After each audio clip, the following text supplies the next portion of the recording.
جب انسان سب کچھ ہار کر اللہ کی طرف بڑھتا ہے تو اللہ تعالیٰ اس سے دگنا تیزی سے اپنے اس تھکے ہارے بندے کی جانب بڑھتا ہے۔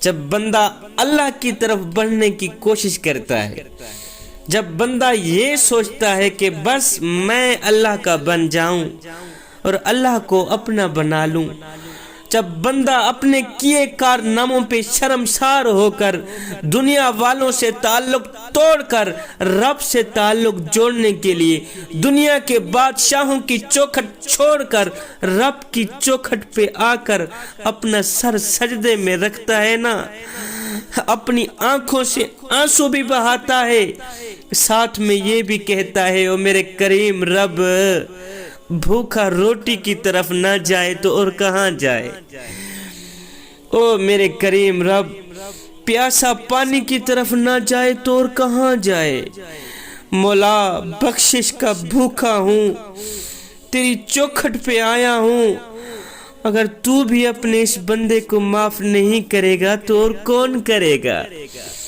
مولا تیرا مجرم تیری چوکھٹ پہ نہ آئے تو اور کہاں جائے۔ تو جب یہ عمل ہوتا ہے نا، پھر رفتہ رفتہ دل کی کیفیات بدلنے لگتی ہیں، پھر درد سکون میں بدلتا نظر آتا ہے، زندگی ایک بار پھر سے محسوس ہونے لگتی ہے، پھر عرش سجایا جاتا ہے، صبر کے صلے کا تحفہ تیار کرایا جاتا ہے، پھر ساتوں آسمانوں پہ دھوم دھام ہوتی ہے، پھر یہ دھوم دھام ہوتی دیکھ کر فرشتے بھی سوال کرتے ہیں، یا رب یہ تیاریاں کس لیے ہیں؟ آج کون سا مہمان آ رہا ہے کہ ساتوں آسمانوں کو بھی سجایا گیا ہے، ساتھ میں عرش کو بھی سجایا گیا ہے، بتایا جائے آج کون سا مہمان آ رہا ہے؟ تو آگے فرشتوں کو بتایا جاتا ہے، فرشتوں آج میرا بندہ کئی برسوں کی تھکن کے بعد، کئی ندامتوں کے بعد مجھ سے صلح کرنے آ رہا ہے، آج میرا بندہ کافی عرصے بعد توبہ کرنے آ رہا ہے، آج میرا بندہ مجھ سے دوستی لگانا چاہتا ہے، مجھ سے صلح کرنا چاہتا ہے، آج وہ میرا بننے آ رہا ہے، اس لیے ساتوں آسمان سجائے گئے ہیں، عرش کو سجایا گیا ہے۔ کریم رب کی بارگاہ میں آ کر آج توبہ کے آنسو بہانے کا یہ جو سجدہ ہوتا ہے، یہ معمول کے سجدوں سے بہت ہی الگ ہوتا ہے، نم آنکھیں سسکتے ہونٹ اس سکون کا منظر بیان کر رہے ہوتے ہیں جس کے بعد کبھی کوئی غم نہیں آتا، بس پھر میرے رب نے تو تھمنا ہوتا ہے ہی، کیونکہ اس کو تو تمہارے لوٹ آنے کا انتظار ہوتا ہے نا۔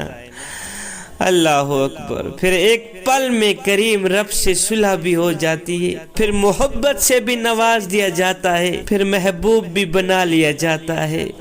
اے بندے، میرے کریم رب کی چوکھٹ تیرا بڑھ چڑھ کے انتظار کر رہی ہے، وہ تو آوازیں دے رہی ہیں، اور میرے بندے ایک بار تو میری چوکھٹ پہ آ کر تو دیکھ، ایک بار اپنا دامن پھیلا کر تو دیکھ، اور بخشش کی حد نہ کر دوں مجھے رب العالمین بھی نہ کہنا، بخشش کی انتہا نہ کر دوں مجھے رب العالمین بھی نہ کہنا۔ جوانو، رب کو پانے کی کوشش کرو، رب کو حاصل کرنے کی کوشش کرو، اور جب رب تمہارا ہو گیا تو پھر سب تمہارا ہو گیا۔ اپنے کریم رب سے تعلق جوڑ لو، رب سے محبت کر لو، رب سے عشق کر لو۔ جوانو، رب کے عشق میں ایک وہ مقام بھی آتا ہے کہ دعا تو رہی بڑی دور کی بات، انسان صرف سوچتا ہے اللہ پوری کر دیتا ہے۔ اللہ اکبر۔ مدینہ شریف میں ایک خوبصورت عورت رہا کرتی تھی، بڑی ہی حسین و جمیل، حسن کی ملکہ، لوگ اس کے حسن کی مثال دیا کرتے تھے۔ وہ مسجد نبوی میں نماز پڑھنے کے لیے جایا کرتی تھی، یہ حضرت عمر فاروق کا دور تھا، مسجد نبوی میں نماز پڑھنے کے لیے جایا کرتی تھی۔ پہلے مسجد نبوی میں مرد عورتیں اکٹھی نماز پڑھا کرتی تھیں، یہ تو بعد میں الگ الگ ہوئے۔ خیر، یہ خوبصورت حسن کی ملکہ مسجد نبوی میں نماز پڑھنے کے لیے جایا کرتی تھی۔ ایک دن جا رہی تھی، راستے میں سے کسی نوجوان نے اس خوبصورت عورت کو روک لیا۔ اس خوبصورت عورت نے کہا، او نوجوان، تو نے کیوں میرا راستہ روکا ہے؟ کیوں راستہ روکنے کی کوشش کر رہا ہے؟ کیوں مجھے تنگ کرنے کی کوشش کر رہا ہے؟ کیا تکلیف ہے تجھے؟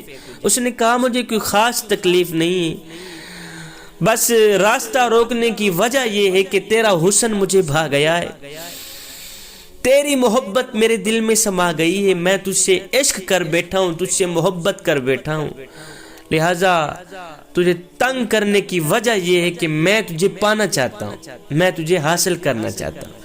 اس خوبصورت حسن کی ملکہ نے کہا، او نوجوان، اوے تو مجھے حاصل کرنا چاہتا ہے؟ کہا، ہاں ہاں میں تجھے پانا چاہتا ہوں۔ کہا، یہ تو کوئی مشکل والی بات ہی نہیں، نوجوان تو مجھے حاصل کرنا چاہتا ہے نا، یہ تو کوئی مشکل والا کام ہی نہیں۔ کہا، میری ایک شرط ہے، اے نوجوان، اگر تو مجھے حاصل کرنا چاہتا ہے تو پھر میری ایک شرط ہے، وہ شرط تو پوری کر، بس میں تیری ہو گئی۔ اس نوجوان نے کہا، جلدی بتاؤ کون سی شرط؟ اس خوبصورت عورت نے کہا، میری کوئی لمبی چوڑی شرط نہیں ہے، بس شرط یہ ہے کہ اگر تو مجھے حاصل کرنا چاہتا ہے، مجھے پانا چاہتا ہے تو پھر سن، مجھے حاصل کرنے کے لیے 40 دن حضرت سیدنا عمر فاروق رضی اللہ تعالی عنہ کے پیچھے نماز پڑھنی پڑے گی۔ اللہ اکبر، اے بندے 40 دن عمر کے پیچھے نماز تو پڑھ، میں تیری ہو گئی۔ اس نے کہا، یہ تو کام ہی آسان ہے۔ اس نوجوان نے فوراً ہی وضو کیا، چلا گیا مسجد نبوی میں۔ اب فجر ہے تو مسجد میں، ظہر عصر مغرب عشاء ہے تو مسجد میں۔ اس عورت کو پانے کے لیے اس نوجوان نے مسجد کے ساتھ دوستی لگا لی، مسجد کے ساتھ یاری لگا لی۔ وقت گزرتا گیا، دن گزرتے گئے، ادھر سے یہ نوجوان سیدنا عمر فاروق کے پیچھے نمازیں پڑھتا رہا، ادھر سے دل کا زنگ اترتا رہا۔ اللہ اکبر، ادھر سے یہ نوجوان سیدنا عمر فاروق کے پیچھے اللہ کو سجدے کرتا رہا، ادھر سے دل کی دنیا بدلتی رہی۔ جب 40 دن مکمل ہوئے، 40ویں دن یہ نوجوان اسی راستے پہ جا رہا تھا کہ وہی خوبصورت عورت راستے پہ کھڑی۔ اس خوبصورت عورت نے کہا، او نوجوان، تو نے میری شرط کا احترام کیا، میں نے شرط رکھی تھی کہ 40 دن عمر کے پیچھے نماز تو پڑھ، اس کے بعد میں تیری ہو گئی۔ اے نوجوان، میں تیرے سامنے کھڑی ہوں، جو کرنا ہے کر لے۔ مجھے پانے کے لیے، میرے جیسی حسین و جمیل عورت کو پانے کے لیے تو نے 40 دن عمر کے پیچھے نمازیں پڑھتا رہا، 40 دن اللہ اللہ کرتا رہا۔ میرے جیسی حسن کی ملکوں کو پانے کے لیے 40 دن تو نے قیام کیے، رکوع کیے، سجدے کیے۔ اے نوجوان، مجھے حاصل کرنے کے لیے تو نے اتنا کچھ کیا، تو نے میری شرط کا احترام کیا، میری شرط پہ پورا اترا۔ اب میں تیرے سامنے کھڑی ہوں، خود کو تیرے حوالے کرنا چاہتی ہوں، جو کرنا ہے کر لے، جو کرنا ہے کر لے۔ جب اس خوبصورت عورت نے کہا نا کہ اے نوجوان، جو کرنا ہے کر لے، تو اس نوجوان نے اپنا سر اٹھایا، اس خوبصورت عورت کو دیکھا، دیکھ کر کہنے لگا، اے حسن کی ملکہ، اب اپنے گھر کی طرف راہ لے، اب مجھے تیرے جیسی حسین و جمیل عورت کی ضرورت نہیں رہی، اس لیے کہ عمر نے میرے دل کا تعلق میرے رب سے جوڑ دیا ہے۔ اب یہ جو دل ہے نا، اس کا تعلق کریم رب سے جڑ گیا ہے، اب مجھے حسن کا بادشاہ مل گیا ہے، تو جہاں سے آئی ہے وہیں چلی جا۔ اب میرے دل کا تعلق جو ہے نا، وہ میرے کریم رب سے جڑ گیا ہے۔ اللہ اکبر، جوانو، رب کو پانے کی کوشش کرو، جب رب تمہارا ہو گیا تو پھر سب تمہارا ہو گیا۔